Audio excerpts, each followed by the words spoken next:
khususnya Arab Saudi, itu tidak dalam kapasitas mau menyerang Iran physically, tetapi mempertahankan diri.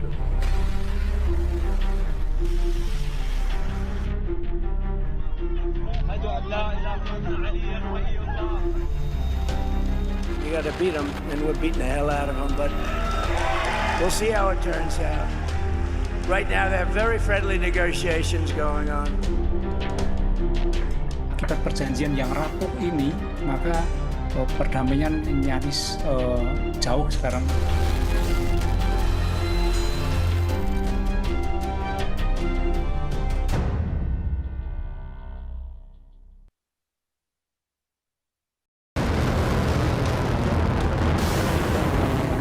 Lima bulan sudah konflik di Timur Tengah tak berkesudahan. Alih-alih menuju perdamaian, perang Iran dan Amerika Serikat yang dibantu Israel justru kian melebar. Saling serang kini merembet, melibatkan banyak negara. Sekutu Iran dan Amerika turut serta menambah ketegangan.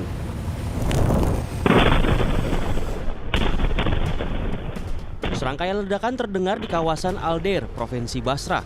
Dan sejumlah kebakaran juga terjadi usai serangan di provinsi lainnya di Irak, Nineveh. Arab Saudi mengaku bertanggung jawab atas serangan yang dilancarkan ke Irak sejak perang AS-Iran dimulai. Arab Saudi bergabung dengan Amerika Serikat usai infrastruktur minyak dan kapal tankernya terbakar usai diserang milisi pro-Iran Houthi.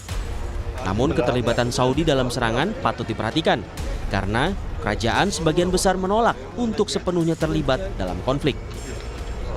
Rekaman video amatir warga Irak merekam pasca serangan gabungan Saudi dan Amerika ke markas Unit Mobilisasi Rakyat atau PMU di Provinsi Salah al-Din, Irak.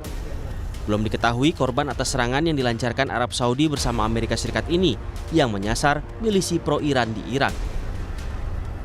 Tapi tak semua sekutu Amerika Serikat klaim punya kepentingan yang sama terkait Iran. Israel sebagai pendukung AS nomor 1 telah diperintahkan untuk bersiap menghadapi serangan lebih lanjut tanpa keterlibatan Amerika.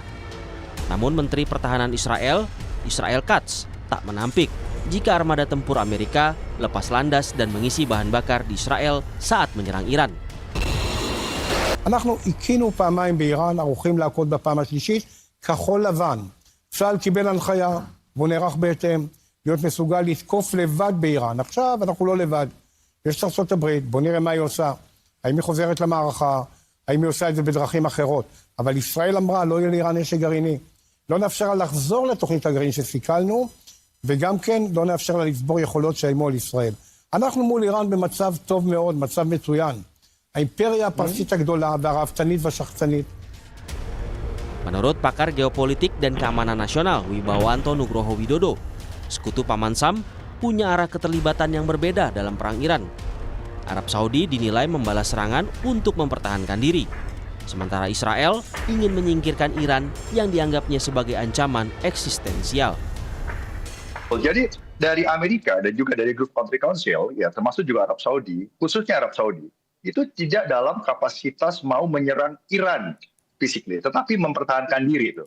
Nah, dari perspektif Amerika dalam pertemuan dengan Netanyahu di Washington DC, itu paling tidak ada 5 agenda. Agenda yang pertama itu bicara mengenai mau dikemanakan arah konflik ini, mau diteruskan apa dibentikan. Nah, dari Amerika perspektifnya, satu, memang harus menunjukkan deterrence mereka sebagai superpower, ya. Yang kedua, mereka juga tidak mau sebenarnya larut ke dalam forever war. Sementara Israel itu mempunyai perspektif yang berbeda, Mbak.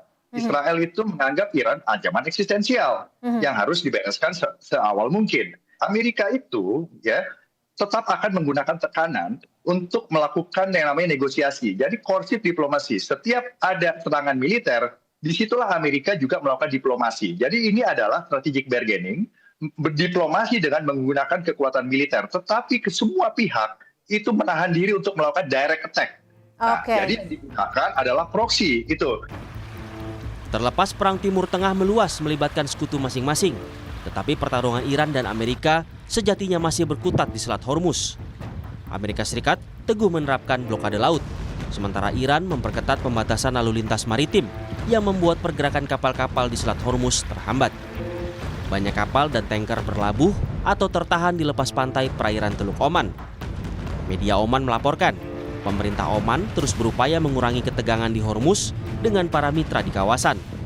Sementara Kementerian Luar Negeri Iran menyatakan, Teheran dan Muscat tengah membahas mekanisme untuk memastikan pelayaran kapal yang aman melalui Selat Hormuz. Tetapi, Iran tegas menolak rencana rute pelayaran selatan melalui Selat Hormuz.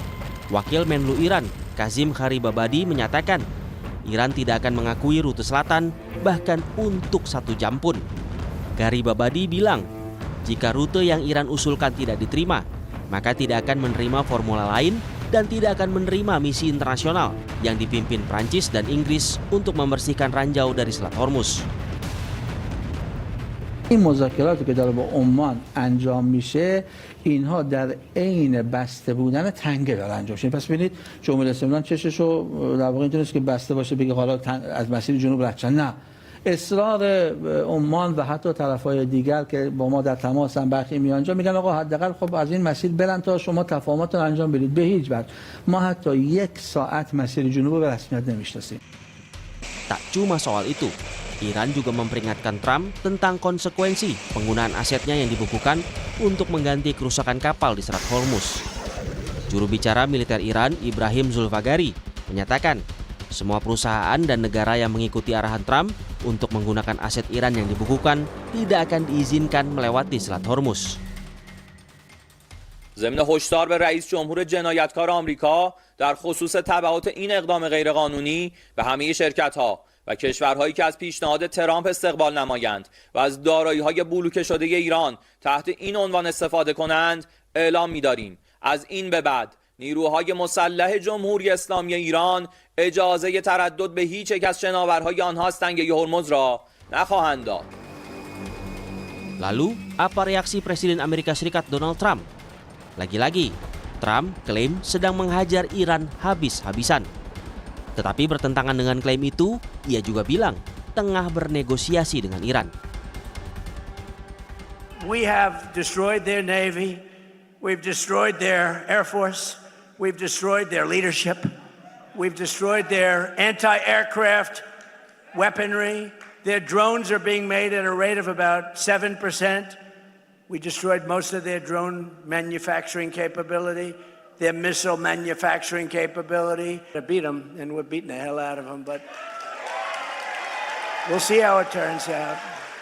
Right now, there are very friendly negotiations going on.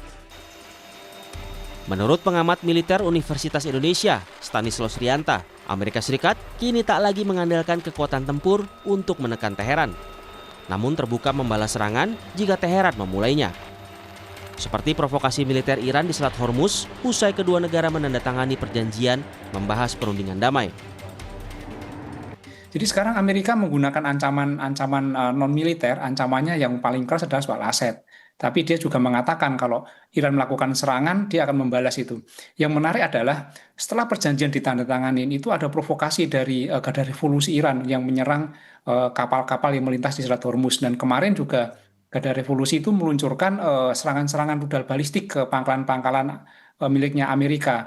Nah ini jadi menarik sebenarnya ketika perjanjian itu ditandatangani, tetapi Garda Revolusi melakukan provokasi. Kita juga tidak tahu apakah Israel juga ikut memprovokasi situasi sehingga terjadi perang.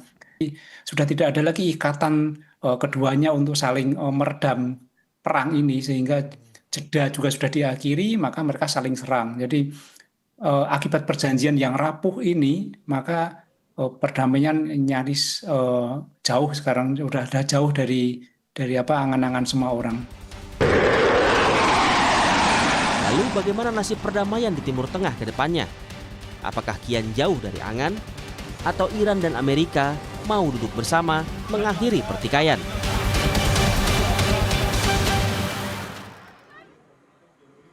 Putusan Mahkamah Konstitusi, program MBG tak boleh lagi pakai anggaran pendidikan. Lalu bagaimana pemerintah akan membiayai program MBG?